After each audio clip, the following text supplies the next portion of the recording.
चुनावी साल में आंदोलनों का दौर जारी है। राजधानी भोपाल में प्रदेश भर के करीब 32,000 संविदा स्वास्थ्य कर्मी अपनी 4 मांगों को लेकर परिवार के साथ इकट्ठा होंगे और राजधानी के नीलम पार्क में इकट्ठा होकर कर्मचारी आवाज बुलंद करेंगे। लिहाजा ये पिछले 20 दिनों से आंदोलन कर रहे हैं। कर्मचारियों का आरोप है कि स्वास्थ्य विभाग ने अब तक उनकी मांगों को पूरा नहीं किया है। आंदोलन की राह पर क्यों हैं ये हजारों कर्मचारी और क्या हैं उनकी मांगे, बात कर रहे हैं हमारे सहयोगी शैलेंद्र भदौरिया। राजधानी भोपाल में पिछले 20 दिनों से संविदा स्वास्थ्य कर्मचारी अपनी हड़ताल पर है और अब ये हड़ताल आर पार के लड़ाई के तौर पर देखी जा रही है, क्योंकि जिस तरीके से ये ऐलान किया गया है कि यदि अभी तक कोई सुनवाई नहीं हुई है तो अब सीएम हाउस का घेराव भी करेंगे। आखिर किस तरह की रणनीति है, बात करने के लिए हमारे साथ संविदा कर्मचारियों जो मौजूद है। क्या कुछ मांगे हैं जिनको लेकर आप काम कर रहे हो? 20 दिन में क्या हुआ है? संविदा स्वास्थ्य कर्मचारी पिछले 18 अप्रैल से 3 सूत्री मांगों को लेकर हड़ताल में हैं। पहली मांग है कि संविदा स्वास्थ्य कर्मचारियों को जो विभाग में जो रिक्त पद हैं उन पदों पर नियमित किया जाए।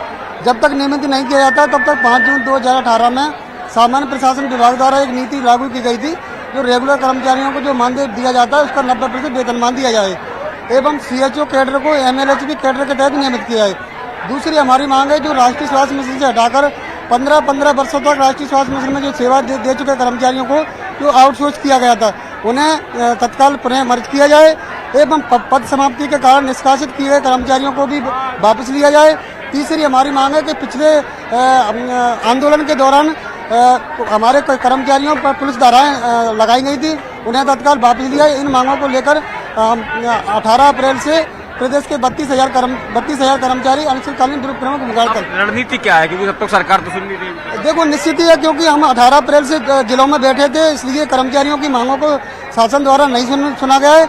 इसलिए मध्य प्रदेश के संविदा कर्मचारियों ने सोच लिया है कि अब की आप भोपाल भरो आंदोलन किया जाएगा, भोपाल में ही डेरा डाला जाएगा। जब तक आदेश जारी नहीं किया जाएंगे तब तक कर्मचारी भोपाल में ही रहेंगे। तो आप देख सकते हैं कि पूरे प्रदेश भर से जो संविदा स्वास्थ्य कर्मचारी अपनी विभिन्न मांगों को लेकर यहाँ राजधानी भोपाल में पहुंचे हुए हैं। उन सबकी ये मांग है कि जब 2013 में ड्यूटी बढ़ा दी गई थी, लेकिन अभी तक 10 साल का लगभग समय हो गया, उनका नियमितीकरण नहीं किया जा रहा। देखना होगा कि चुनाव के साल में क्या सरकार इनकी मांगें पूरी करती है या फिर इस तरीके से आंदोलन करते रहेंगे। कैमरा मौसम खान के साथ सलीम सिंह, बीजेपी भोपाल। और मुंबई के पास अमरनाथ में आज बागेश्वर धाम के पंडित धीरेन्द्र कृष्ण शास्त्री की हनुमान कथा जारी है।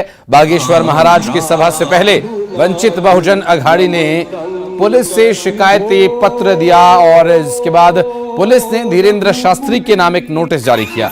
साथ ही कथा का आयोजन करने वालों को भी नोटिस दिया गया है और नोटिस में यह चेताया गया है कि बाबा कोई ऐसा बयान न दें जिससे कानूनी व्यवस्था की कोई समस्या पैदा हो। एक तरफ बाबा के प्रति लाखों लोगों की अगाध श्रद्धा है और दूसरी तरफ पुलिस का ये नोटिस। इसे कैसे देखा जाए, समझिए, हमारे सहयोगी वसीम अंसारी बता रहे कुछ। बागेश्वर महाराज यानी कि धीरेन्द्र शास्त्री को थाने पुलिस ने नोटिस भेजा है। इससे पहले भी देखा गया है कि जब वो महाराष्ट्र के दौरे पे थे उस दौरान भी वो सुर्खियों में बने हुए थे, उस दौरान भी उन्हें नोटिस दिया गया था।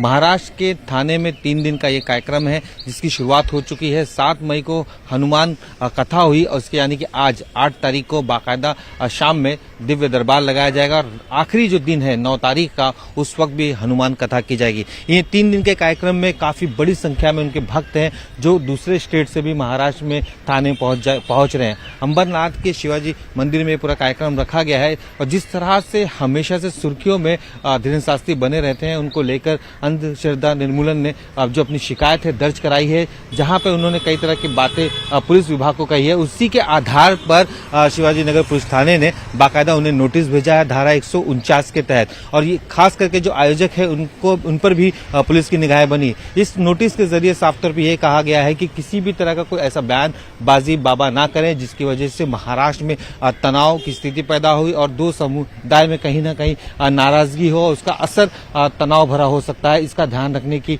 लिए उन्हें धारा 149 के तहत नोटिस भेजी गई। ये नोटिस के बाद जो भक्त हैं उनकी जो संख्या है उस पर भी पुलिस की जो नियंत्रण होगा कि किस तरह से इंतजाम किए गए हैं और बड़ी संख्या में अगर वहां लोग आते हैं तो मंदिर प्रशासन ने किस तरह से उनके लिए सारी चीजें रखी गई है। इससे पहले भी देखा गया था जब बाबा मुंबई में आए थे, उस दौरान उन्होंने जिस तरह से यहाँ के संत को लेकर जो बातें की थी, बयानबाजी की थी, उसे लेकर लोगों में नाराजगी थी और कई तरह के एक राजनीतिक माहौल भी साफ तौर पर देखने मिला था। लगातार सुर्खियों में बने रहने वाले बाबा को एक बार फिर पुलिस की नोटिस भेजी गई है ताकि किसी भी तरह से कोई दिक्कत ना हो और दो समाज के बीच में किसी भी का तनाव ना हो।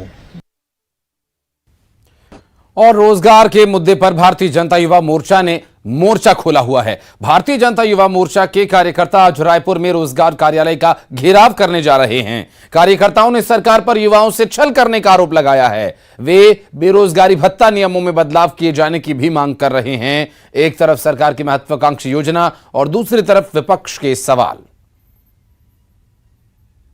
युवा मोर्चा बेरोजगारी भत्ते को लेकर आज राजधानी रायपुर में रोजगार कार्यालय का घेराव करेगी। भाजयुमो ने पूरे प्रदेश में बेरोजगारी भत्ते को लेकर मोर्चा खोला है और अब तक 14 जिलों में भाजयुमो जो है आंदोलन कर चुके हैं और अब राजधानी रायपुर की बारी है।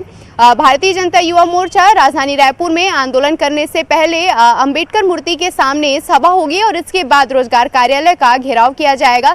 इस आंदोलन में भारतीय जनता युवा मोर्चा के प्रदेश प्रभारी आलोक डंगस भी शामिल होंगे।